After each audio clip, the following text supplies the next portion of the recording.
Aficionados del béisbol, un placer compartir con ustedes a partir de hoy en esta plataforma a través de Mundo UR. Esto es el Infield y 2 veces por semana tendremos un contacto con todos ustedes y esperemos que de verdad lo disfruten mucho. ¿No es así, muchachos? ¿Cómo estás, Freddy, Efraín? Por supuesto, esto pues es una experiencia novedosa para nosotros y espero que sea tan grata para ustedes como lo va a hacer para este trío que conforma el Infield. La verdad es que es un gusto estar de nuevo reunido con ustedes y trabajar para ustedes a partir de esta semana. Todos los lunes y todos los viernes desde las 6 de la tarde tendrán colgados en las distintas plataformas de mundour.com pues un nuevo capítulo del Infield. Por supuesto, esperamos que sea de su agrado. Y recuerden que ustedes también además pueden participar, pueden dejar comentarios, sobre todo en nuestro canal de YouTube, en la sección de comentarios, pues allí pueden escribirnos, plantearnos temas, dar su opinión con respecto a lo que aquí se diga. Lo que durante 2 años estuvimos haciendo en radio, trataremos ahora de hacerlo aquí semanalmente para compartir con ustedes eso que tanto nos apasiona como es el béisbol. Y vamos a entrar en materia ya. Salvador Pérez está viviendo un momento importante en su carrera. Tiene 5 encuentros consecutivos conectando cuadrangulares. Ha dado jonrones en 8 de los últimos 10 juegos. Solo Shohei Ohtani tiene más jonrones que el venezolano. De verdad que una temporada admirable para un hombre que viene de una operación tomillón y que ha mostrado 2 temporadas ofensivamente unos números interesantes. La verdad es que se ha constituido a partir de la temporada pasada Salvador Pérez, que ya por supuesto pues desde hace tiempo había ganado muy buena reputación como receptor defensivo, en el jugador de la posición con mejor ofensiva, con mejor bate. A mí particularmente me llama mucho la atención de esta campaña, pero particularmente de lo hecho durante sus últimos 40 juegos, que recuerden, él participó en el Home Run Derby, ese que se realizó a mediados del mes de julio en Denver. Desde entonces son 40 encuentros en los cuales ha conectado 17 cuadrangulares. Ha habido un rendimiento también, menciona Freddy a Shohei Ohtani, un rendimiento superlativo de Shohei Ohtani. Es cierto, no tan alto como el que vimos de parte suya durante la primera mitad de campaña, pero a esta fecha, pues su OPS durante la segunda parte de la campaña es de 821. Podríamos decir algo similar en el caso de Juan Soto, cuyo porcentaje de envasado luego de su participación en el Home Run Derby es de 509. Es decir, prácticamente todos los peloteros que participaron en el Home Run Derby han tenido una muy buena segunda mitad de campaña y esto ayuda a acabar con ese mito, con esa leyenda Freddy Carlos, según la cual pues el Home Run Derby es perjudicial para los bateadores. Uno entiende, y esto basado en lo que han dicho la mayoría de quienes han participado allí, que puede resultar extenuante, que puede resultar agotador, pero eso en el contexto de 1, 2, 3 días, no más de eso. Esa conseja según la cual pues pelotero o bateador que participa en el Home Run Derby pues ve acabada la segunda parte de campaña o incluso su carrera, pues la verdad no tiene ningún sustento científico ni nada parecido. Sí, es que eso fue una leyenda negra que empezó a circular, creo que con el caso Bob Abreu, que fue como el más emblemático y el que más se usó como bandera para defender esa falsa premisa de que el Home Run Derby, de que la participación en el derby de enfriaba los bates. Sí, echaba a perder básicamente el swing de los bateadores que se atrevían a concursar, y eso ha generado pues una legión de ausencias, de renuncias de jugadores que realmente animarían, le darían realce a la competencia, pero que se abstienen precisamente por esta razón. En el caso de Salvador Pérez queda más que demostrado que es una conseja ficticia esa, y lo que sí es verdad es lo que está haciendo Salvador Pérez, y lo que es absolutamente cierto además es que el cirujano que hizo la Tommy John de Salvador Pérez debería concursar para el Nobel de Medicina. Antes de esa operación, el OPS ajustado de Salvador Pérez era de 98, es decir, estaba por debajo de la media de los bateadores. Entre la temporada anterior, recortada por el COVID-19, y esta de 2021, que no ha terminado, 135. Así que ese bisturí estaba bien hecho y la técnica pues estaba perfectamente implementada. Si tuvieses que operarte algo, ¿lo harías con ese médico? Bueno, es que faltarían los recursos, ese es el detalle. Con números así, lo que sí es seguro es que nadie te va a abuchear. No hay ninguna duda de eso. Distinto a lo que está ocurriendo con peloteros de los Mets de Nueva York que han iniciado una especie de cruzada contra sus propios fanáticos por silbarlos en vista de la mala situación de los Mets de Nueva York. Una situación realmente insólita que se está convirtiendo en una crisis institucional. Y a mí me parece, yo por supuesto nunca voy a estar de acuerdo con los aficionados que tratan a los peloteros y los insultan, pero el aficionado es libre de abuchear, de mostrar que no está contento. Si bien su equipo, en el caso específico de los aficionados de los Mets, estuvieron mucho tiempo en el primer lugar y con un equipo mermado por las lesiones, bueno, no es menos cierto que los resultados han sido distintos en esta segunda parte, al punto tal de que ya no son los líderes de la división este, ya no tienen ni siquiera un récord por encima de 500. Y el aficionado creo que tiene la libertad de poder, bueno, demostrar que no está de acuerdo con lo que está ocurriendo en el terreno con su equipo. Y por eso ese tipo de reacciones, como las de Lindor, las de Báez, de colocar pulgares hacia abajo en señal justamente de protesta de ellos hacia los aficionados, me parece que está fuera de lugar. Yo veo el abucheo como parte del espectáculo, siempre lo he visto así. Y sí, hay una diferencia entre abuchar, pitar, a insultar, vejar, humillar, por supuesto, son expresiones distintas. Pero el abucheo es eso, es parte del espectáculo, siempre ha estado presente, sobre todo en una ciudad como la de Nueva York. Y en el caso de los Mets, lo ocurrido a partir de este mes, particularmente este mes que está por finalizar en agosto, pues yo creo que de parte de los aficionados es digno de abuchar. Y sobre todo a un pelotero como Báez, que la verdad es que no ha estado bien en su paso por los Mets. Son pocos juegos, es cierto, pero él no ha estado bien. Su compatriota Francisco Lindor, pues tampoco ha estado bien. Su actuación defensiva, sí, ha sido superlativa. Allí ha habido una diferencia a partir de su llegada con respecto a años anteriores, porque ciertamente los Mets, después de José Reyes, pues no han tenido un campo corto capaz de defensivamente darle estabilidad al equipo en una posición clave, en una posición crítica como esa. Pero su actuación ofensiva, pues ha sido, por supuesto, decepcionante. Entonces, ¿qué puede uno esperar? No solamente de los aficionados de Nueva York, sino de cualquier otro equipo ante una situación como esa, abucheos. Ver una reacción, una respuesta de parte de los peloteros como la de ayer, pues me parece que no tiene nada que ver con con el concepto que uno espera de peloteros profesionales. Efraín, Freddy, y no les queda bien.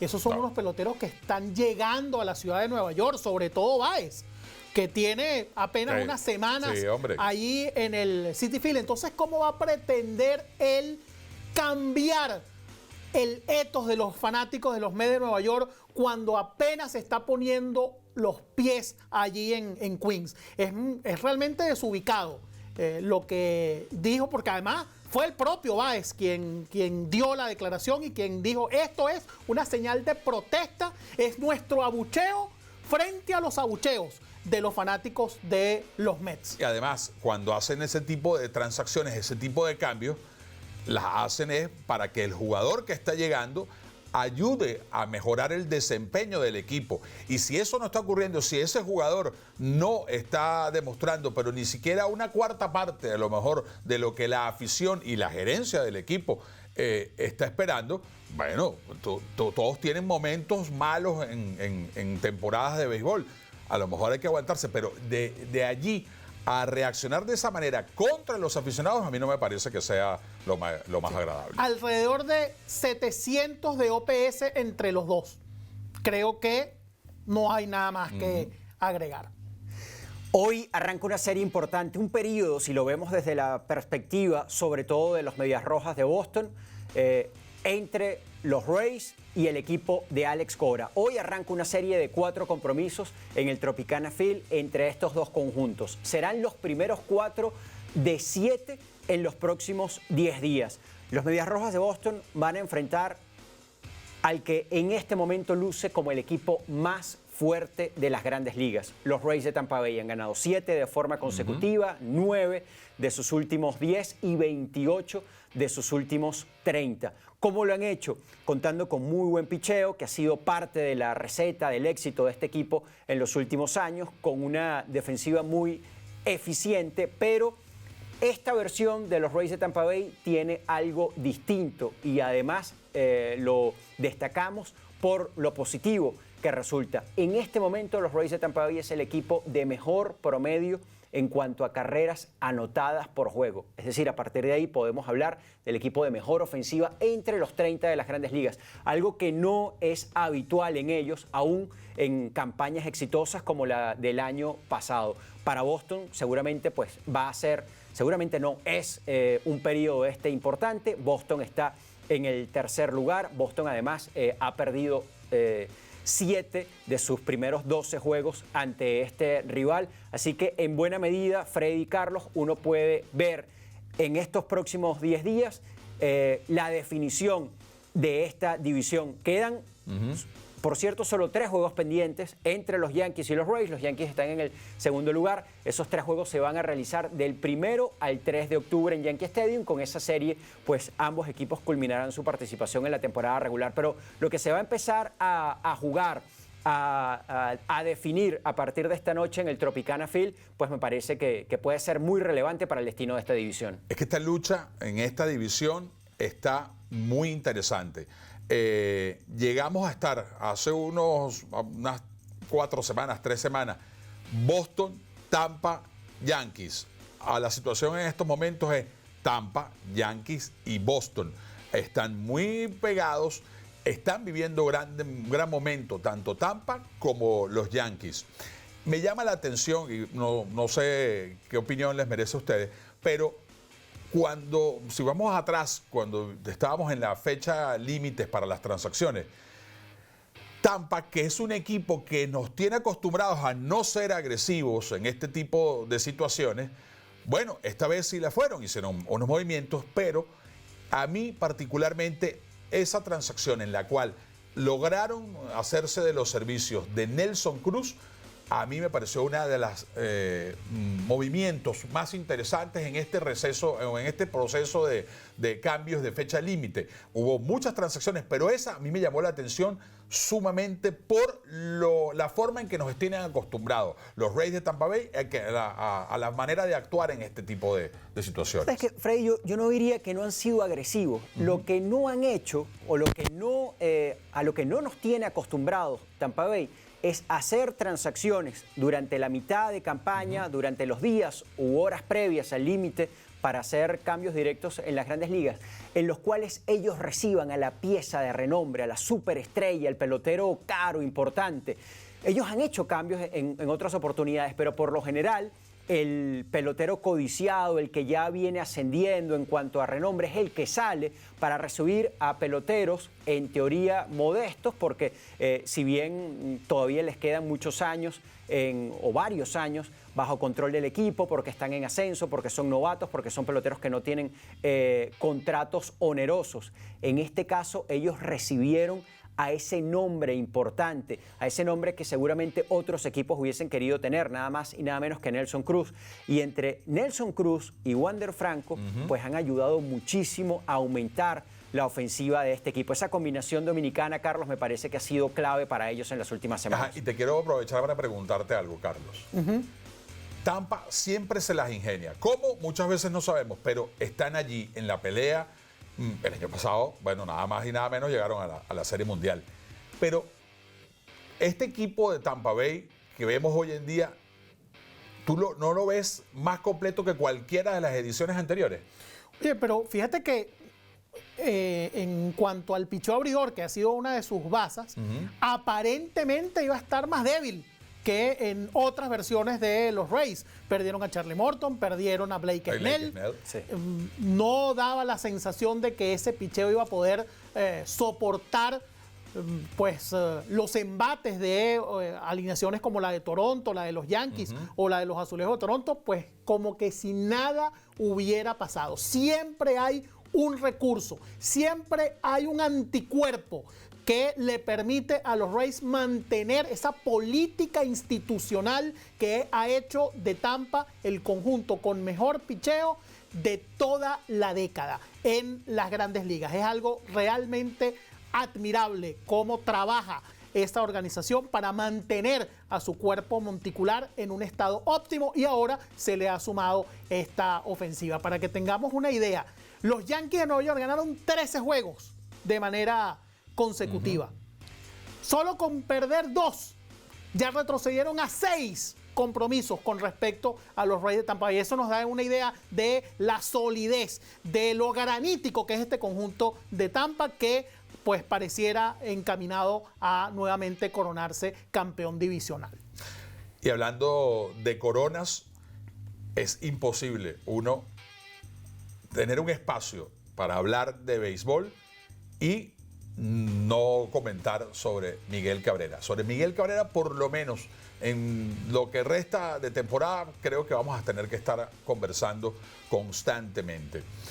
Por eso queremos aprovechar para hablar con uno de los personajes claves para que Miguel Cabrera haya llegado a las Grandes Ligas. Se trata de Germán Robles, actual scout de los Nacionales de Washington, en su momento scout de los Marlins de Miami. Y queremos preguntarle a Germán, gracias por atendernos, pero ¿cómo fue ese contacto inicial con Miguel Cabrera? Bueno, hermano, ante todo, feliz día a toda la fanaticada del béisbol que sigue este prestigioso canal, este podcast.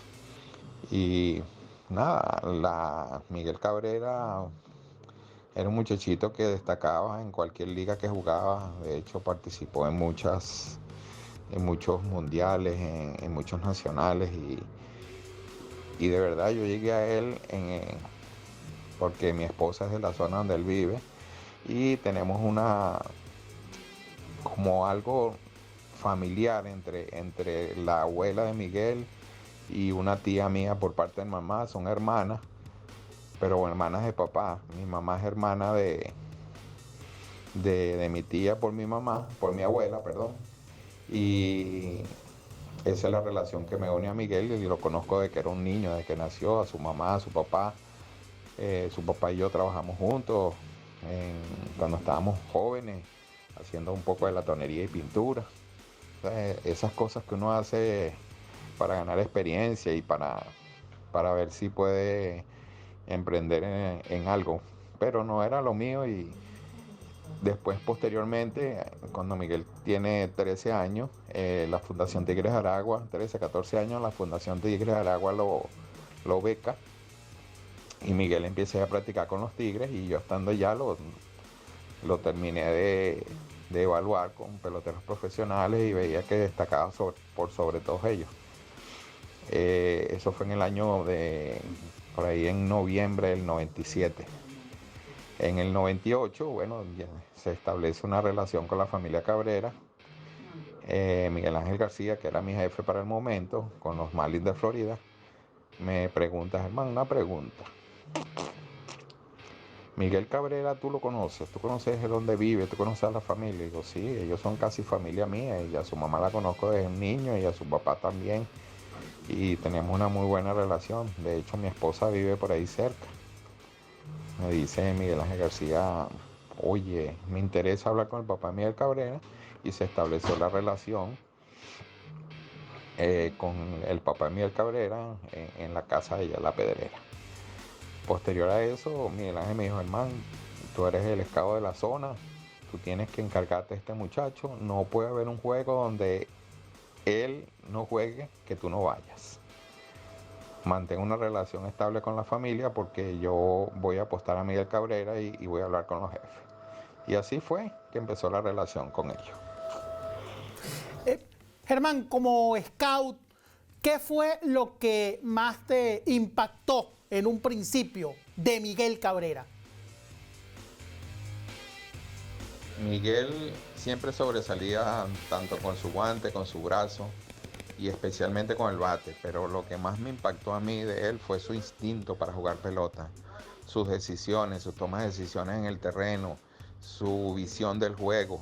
Estaba pendiente de todo, estaba pendiente de cualquier out, cualquier corredor en las bases, situaba a los outfielders, estaba siempre pendiente de todo lo que hace un líder en el terreno. Eso fue una de las cosas que más me impactó de él, que fue su, ¿cómo se dice? Su instinto para jugar béisbol.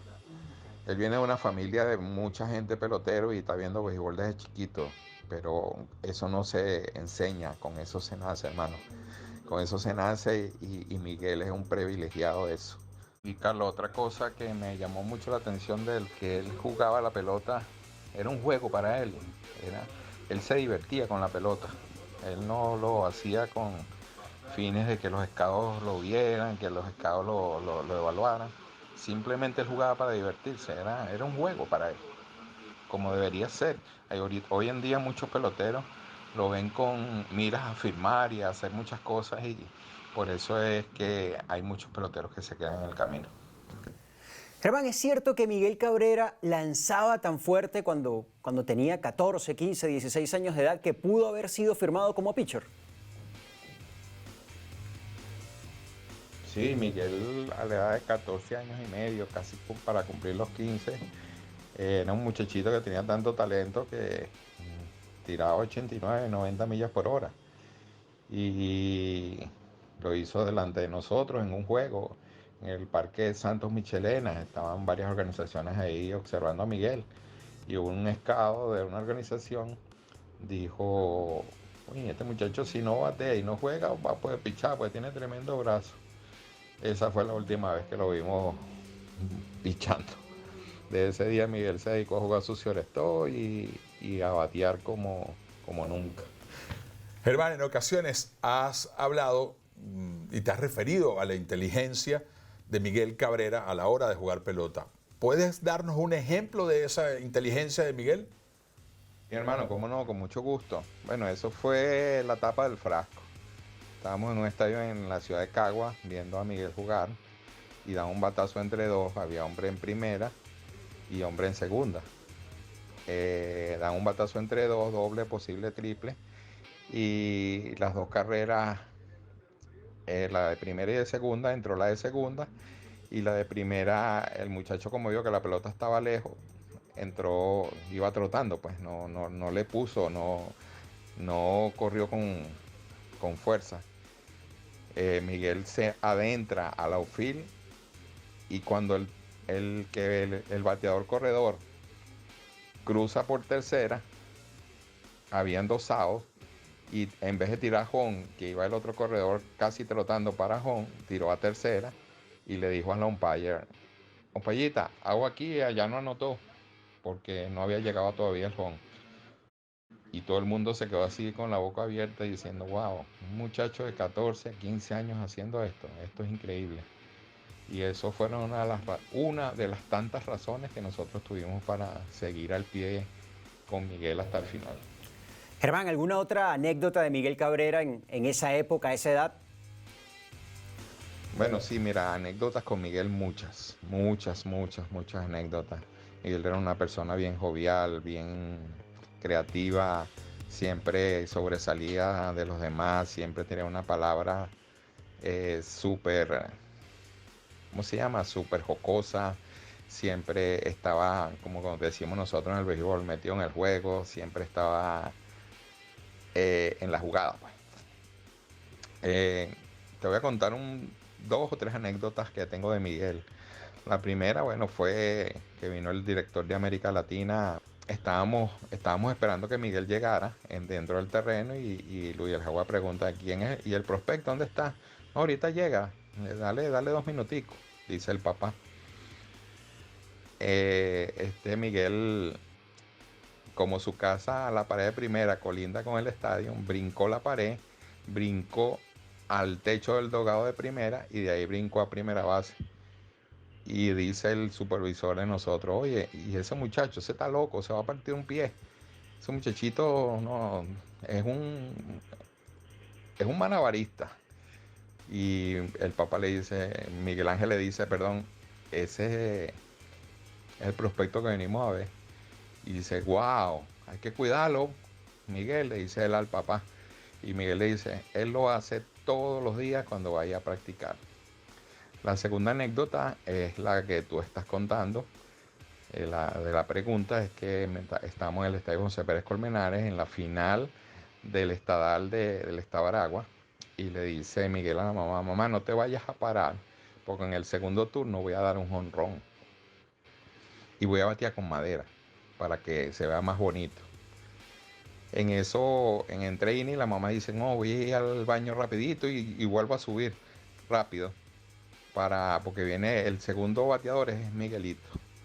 En eso se le puso un scout por medio y le dice, señora Cabrera, ¿cómo está? Mire, mi nombre es fulano de tal, yo represento a una organización de Grandes Ligas y yo quisiera que me regalara 2 minuticos. Y le dice, sí, ahorita te los regalo, pero déjame que mi hijo le toca batear ahorita. No, pero es que es rapidito lo mío. En eso el primer bateador le dieron base por bola y viene Miguel y se para a batear y en el primer lanzamiento le dio por el center field y la pegó en la punta del asta de la bandera. Y aquellas gradas, tú sabes, la rivalidad entre las dos ligas, los fanáticos del equipo donde estaba Miguel, eso casi tumban el estadio de la bulla que hicieron. La mamá sube y me dice, Germán, ¿qué pasó? Miguel dio jonrón, ¿verdad? Sí, Goya. Miguel dio jonrón, me dice, cónchale, ese scout se me atravesó, está fuera de carrera. Pero fue algo muy bien bonito, ¿no? Bien, no lo dijo de verdad para sacarlo de carrera, porque de hecho después los atendió más de una vez cuando fueron a visitarlo a su casa. Bien, gracias, Germán Robles.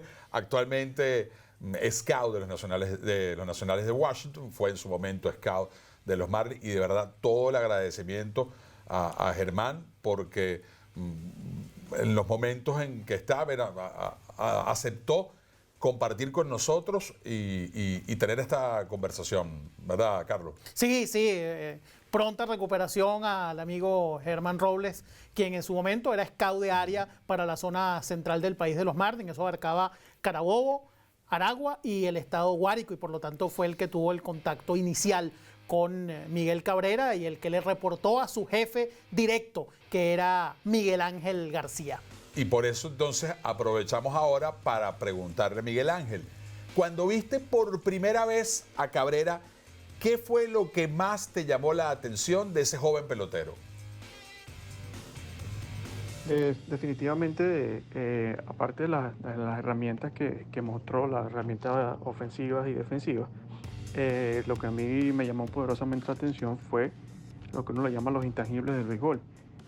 La manera que se desenvolvía en el terreno de juego, con la madurez que lo hacía a su corta edad, 14 años, jugando contra personas mayores que él, por lo menos 3 a 4 hasta 5 años en la liga paralela, y cómo manejaba el juego de béisbol, lo que es la parte mental, los instintos para correr las bases, los instintos para posicionarse defensivamente y los ajustes en el home. Entonces, eso básicamente es lo que siempre ha separado a Miguel del grupo, amén de sus herramientas, repito, ofensivas y defensivas. Es lo que lo ha separado, la manera que maneja el juego de béisbol en su totalidad y la parte mental del juego. Siempre lo ha hecho así, siempre ha sido una persona que está adelantada en el juego de béisbol y eso lo ha llevado a tener los resultados que tenía. Miguel Ángel, ¿en algún momento corrió peligro la firma de Miguel Cabrera con los Marlins de Florida? Nosotros en realidad sí sentimos la presión de que al final podía salir un equipo y dar una cantidad de dinero sumamente alta, muy por encima de lo que nosotros podíamos manejar en ese momento. Y bueno, he sabido, ya he comentado en otras oportunidades que debido a la confianza de la relación que tuvimos capacidad de desarrollar con la familia Cabrera, ellos nos dieron a nosotros un voto de confianza y nos dieron a nosotros como un colchón, una cantidad en la cual si otra organización sobrepasaba la oferta de nosotros, ellos lamentablemente iban a decidirse por esa organización. Pasó que hubo organizaciones que ofrecieron un poco más de dinero que lo que nosotros estamos manejando con la familia Cabrera, pero gracias a Dios ellos decidieron cerrar el contrato con nosotros, porque entendieron que los Marlins en ese momento era la mejor opción para el desarrollo de su hijo. Entonces la competencia obviamente fue dura, hubo mucha tensión, pero bueno, gracias a Dios tuvimos capacidad de obtener los derechos de Miguel debido al gran trabajo que hicimos en equipo. Miguel Ángel, tomando en cuenta lo que ha vivido Miguel Cabrera, experiencias que muy poca gente pues, ha podido tener a lo largo de su vida por lo que ha sido su carrera tan extraordinaria, ¿queda algo de aquel muchacho, de aquel niño que conociste incluso antes de cumplir los 15 años de edad? Mira, en ese particular, yo considero que Miguel ha cambiado muy poco. Miguel mantiene su humildad, mantiene su humor, su cierta inmadurez en buen sentido de la palabra. Lo vemos todos los días en el terreno de juego, que sale a divertirse, no ha perdido eso. Que es lo más importante en un atleta de alta competencia, que se divierta y que le guste lo que hace. Desde el punto de vista personal, yo sigo teniendo la misma relación que he tenido con él desde que tenía 14 años, una relación de confianza, una relación en la cual cada quien tiene su espacio y de verdad, honestamente, amén de la hora ser padre y entender todas las cosas que en su momento uno tuvo la oportunidad de conversar con él, lo que ya se iba a encontrar en el futuro y todas estas cosas. Miguel sigue siendo el mismo muchacho con una sonrisa en su cara todo el tiempo y dispuesto a ayudar. Lo vimos en estos días en un video donde daba los consejos de bateo y también uno se da cuenta con todas las cosas que ha hecho por la comunidad de Detroit. Y por la juventud. Entonces, yo personalmente pienso que Miguel sigue siendo el mismo muchacho humilde, trabajador y que es un enamorado del juego de béisbol. Bien, gracias a Miguel Ángel García por haber aceptado también conversar con nosotros. ¿Es Miguel Cabrera, muchachos, el mejor pelotero que ha nacido en Venezuela? Sin duda. No tengo ninguna duda de eso, amén de los grandes peloteros que ha habido antes incluso y después de él, aún con nuestro único miembro del Salón de la Fama hasta el momento, Luis Aparicio, pues allí en Cooperstown yo creo que no hay ninguna duda con respecto a eso. El debate más bien sería, amigos, si es Miguel Cabrera el mejor atleta que ha tenido Venezuela. Esa es una discusión, por supuesto, apasionante, que tiene muchas ramificaciones y que, por supuesto, no va a ser la temática de este primer capítulo del Infield, pero lo dejo allí como una reflexión para ponernos a pensar sobre lo que representa Miguel Cabrera, no para el béisbol, para el deporte venezolano, tomando en cuenta el tiempo en el cual él ha sido dominante en su disciplina, que es algo realmente inusual, tomando en cuenta que la actividad de los deportistas pues es de corta duración, es una carrera no perecedera y por lo tanto pues es difícil mantenerse tanto tiempo vigente como lo ha hecho Miguel Cabrera.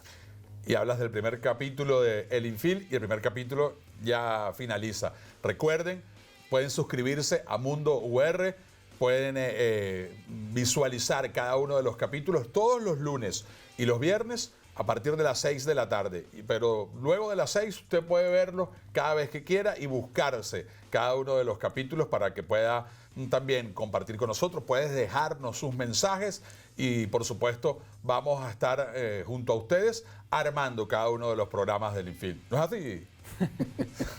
Así es, aquí vamos a seguir 2 veces a la semana analizando, comentando el apasionante mundo del béisbol.